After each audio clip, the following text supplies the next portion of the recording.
Okay, on your homework, you were not able to do some of the problems, and that's because we had not gone over. We've not gone over any rules yet that allow us to do that.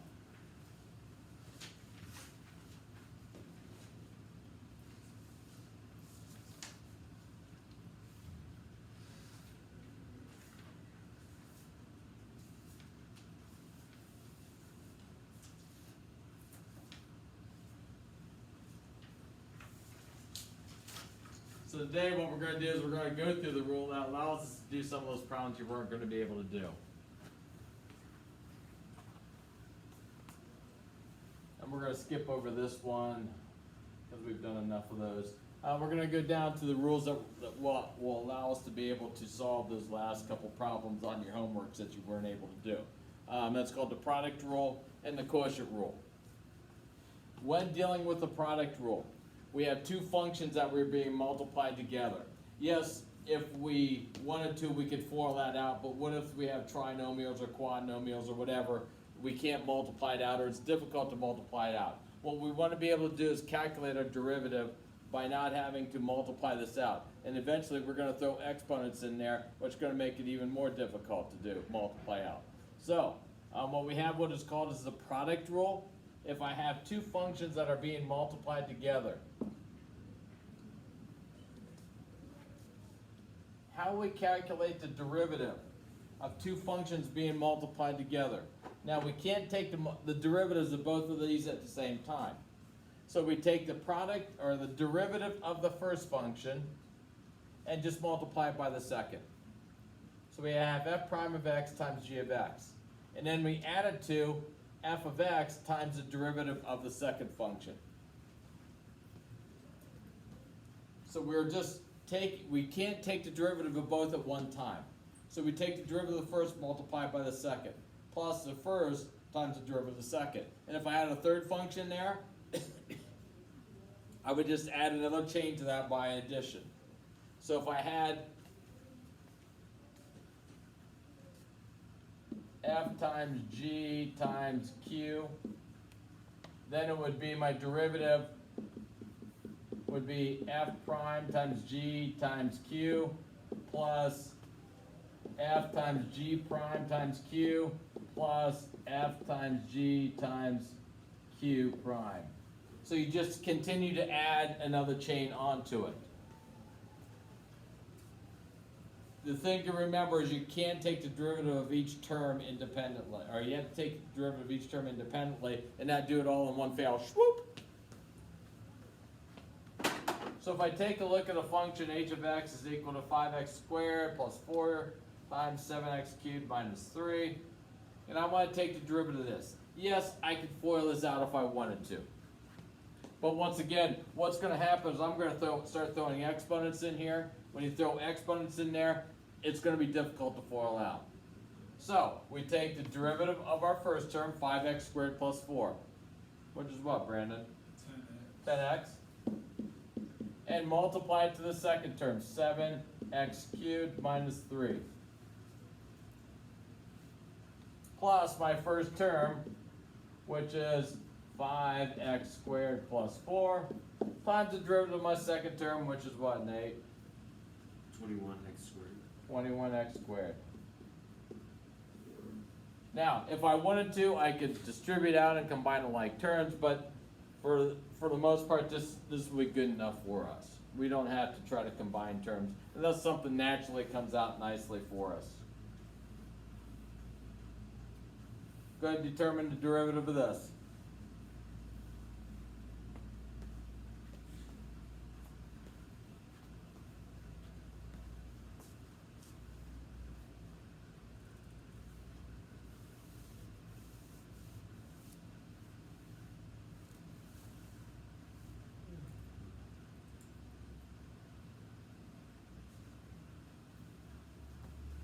Take the derivative of the first, multiply it to the second, then take the first times the derivative of the second.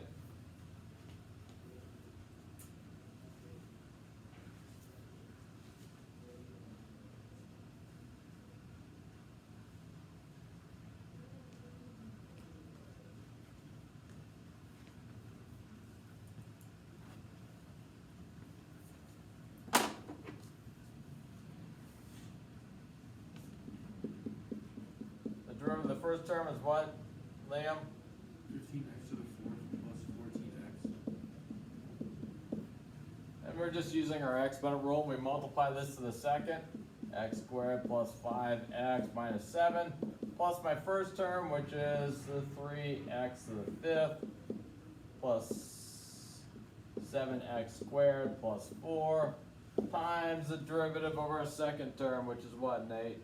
2x plus 5. 2x plus 5.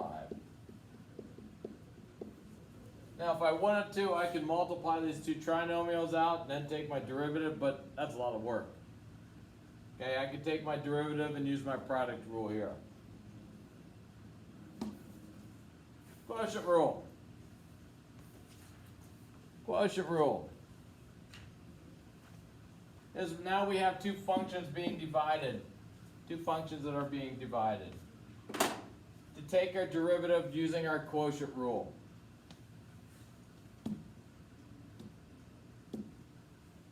It looks very similar at the very top. The derivative of the first times the second. The first times the derivative of the second. But now we have subtraction in there. So we're subtracting our two derivatives rather than adding the two derivatives like we did in the product rule.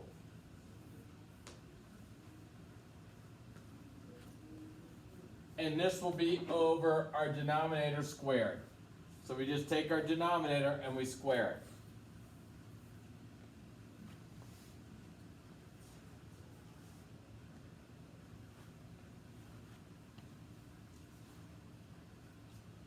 We have the exact same functions. We take the derivative of the first times the second, which is going to look the same. 10x times 7x cubed minus 3. The derivative of the top times the bottom. But now we have subtraction in there, so we have minus the top, which is 5x squared plus 4, times the derivative of the bottom, which is 21x squared.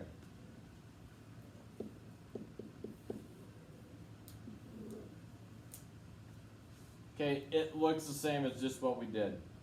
But now we put it over the bottom squared. So we have 7x cubed minus 3, all quantity squared. We don't take the derivative of the bottom and square it, we just take the bottom. Now the one thing that we sometimes do, you can leave it like this. A lot of times we'll put the 21x squared out front.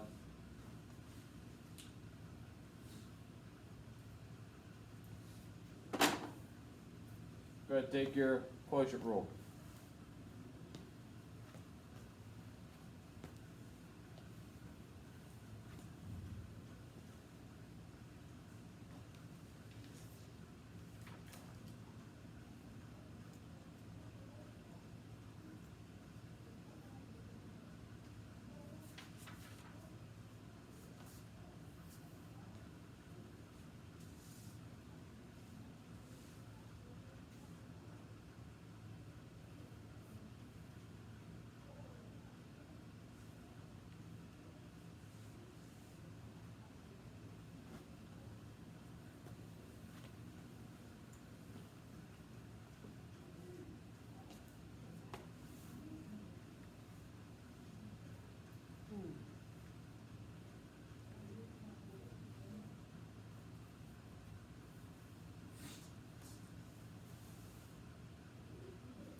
So Brandon, what's the top look like?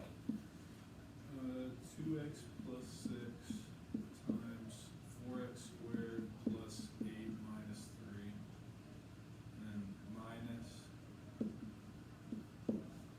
8x plus 8, and then x squared plus 6x minus 7. Okay, it's derivative of the first times the second, or derivative of the top times the bottom, minus the top times the derivative of the bottom. He just flipped them around, that's okay. Does not matter which one goes first. And then we put that over the bottom square. So we have 4x squared plus 8x minus 3, all quantity squared. Once again, it's a technique of derivatives. You will continue to expand our rules and techniques of how we calculate derivatives.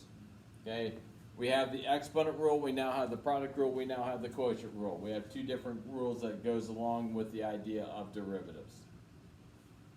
Questions you have? Nothing difficult. All right, rest of the time will be yours. I'll get you a worksheet.